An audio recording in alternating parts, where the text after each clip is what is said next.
Thank you, Jess, Emily, and Jethro for inviting me to speak this morning. In fact, I must commend you on how you scheduled the presentation today, because my presentation follows fairly naturally from Noam's presentation. Mine is a personalised example, perhaps, of much what Noam had to say. So my light bulb moment happened only a few months ago. It came actually in the form of an answer to a question that I hadn't even asked myself. It was a question I think that probably many Australians, particularly older Australians, haven't asked themselves or thought much about it.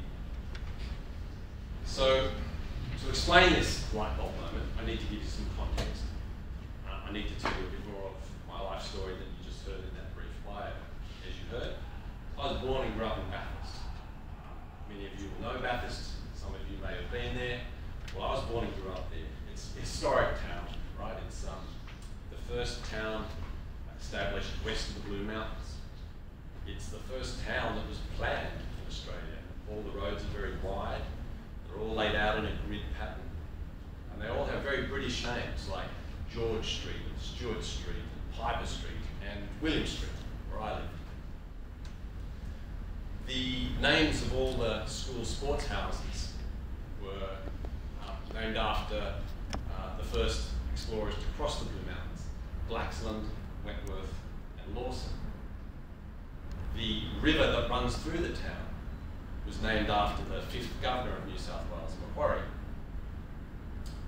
So I remember busloads of kids would come up to Bathurst from Sydney every week to learn about the gold rush and the explorers who made their way there, and of course they go for a lap around the racetrack as well, panorama. So back in the 70s when I was at school in Bathurst, it was a very, very white Anglo-Saxon place. All my friends, all of them, were Anglo-Saxon except for one. He was Chinese, and I'm pretty sure his parents ran the only Chinese takeaway restaurant in town. There were no Aborigines or blackfellas, as we would have called them then, in Bathurst. I do remember going to Dubbo to play a game of rugby when I was about 16, and Dubbo's about another 3 hours further west from Bathurst. All the players, or most of the players on the other team, were Aboriginal people, and they were much bigger and faster than us, and they thrashed us. But back in Bathurst, it didn't seem strange to me growing up there that there weren't any Aboriginal people there. It didn't occur to me to ask the question. It was just all I knew. And so I didn't think it was strange at all. I assumed the rest of Australia was pretty similar, except perhaps for Dubbo. So after school I went to university in Canberra, again in the city and on the university campus at ANU. There were no Aboriginal people. I did see some Asians. There were some Malaysian students back then. My friends and I used to laugh at them a little bit because they'd sit right down the front of the lecture theatre with their tape recorders and dictaphones, and we'd be up the back of the lecture theatre, mucking around a bit. Well, we stopped laughing when we grew up a bit, and when they started getting better marks than us. My best friend at university was Jewish, but I didn't know that until many years later, even if his surname Goldsmith might have been a giveaway to many other people. So after university, I bought an old car and I drove all the way around Australia, and I lived in Darwin for 1 year. And during this time, I saw many Aboriginal people in and around Darwin. I visited Aboriginal communities in Central Australia and in Arnhem Land, and I saw the terrible conditions in which they lived. I was working at the Department of Law, and I participated in several coronial inquests into the deaths of Aboriginal people. I remember one Aboriginal guy had died from a spear injury that had been inflicted as part of a tribal payback punishment. Another one had died from a police shooting. I also visited the jail near Darwin, and I walked around the yard. Every single single inmate was an Aboriginal person. During this time, I also visited Asia. As you know, Darwin's very close to Asia, so I zipped over and I backpacked around Thailand and Indonesia for a few months. And I realised, boy, there's a lot of Asians in Asia. And I thought, wow, this is fantastic. The sights, the sounds, the smells, the language, the culture, I loved it all. When I'd finished my year in Darwin, I came back to Sydney and I started working in a big commercial law firm in the city. Again, not a lot of diversity on the 20th floor of an office tower in the CBD in Sydney in 1990. And I didn't see one Aboriginal person. However, I did get a chance to go and work in Vietnam after a couple of years, and I grabbed it. Having had a taste of Asia, I knew I was in for a treat, and I loved Vietnam. It was so exotic. Vietnam was just opening up to foreign investment after years of war and US sanctions. And for a young lawyer like me, I found the place very exciting, full of opportunity. And then I met my wife, Twee, and we got married, had 3 kids, and before I knew it, I'd lived there for 20 years. By the time I came back to Australia in 2015, I noticed Australia had changed a lot. In relation to Aborigines, well, first of all, the correct terminology was now Aboriginal people, Indigenous people, First Nations people. A former Prime Minister, a recent Prime Minister at that time, Kevin Rudd, had issued an apology to some people called the Stolen Generation. The Aboriginal flag was flying everywhere. And just as we had today at the beginning of public events, there was an acknowledgement of country or welcome to country. And I learned that all of these things were part of a reconciliation process that had perhaps not started, but it certainly gained momentum in the time that I'd been overseas. But I still haven't come to my light bulb moment. Okay. That came when I read this book, Gad Yara. Now, Gad Yara means war in the language of the Wiradjuri people who lived in Bathurst, the Bathurst area. Now, my parents had given me this book for Christmas, and if you're like me, then when your parents give you a book, it's because they want you to read it. And so I put it on the shelf and forgot about it for a couple of years. And then a few months ago, picked it up and read it in about 2 days, which is really fast for me. With historical analysis and evidence, it explained what had happened to the Wiradjuri people in the Bathurst area when the white man moved in the early 1800s.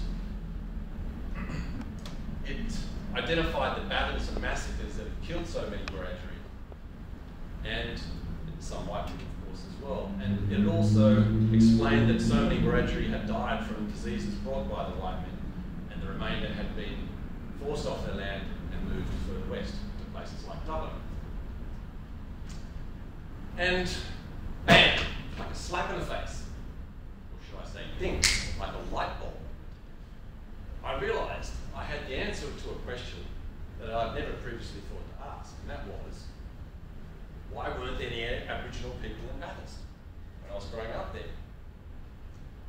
As I mentioned to you, I'd travelled around Australia, lived in Darwin, had some contact with Aboriginal people. I read some history books.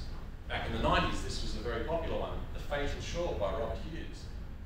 But it seemed to focus mainly on the white man's story, on the convicts and the challenges of settling this vast continent.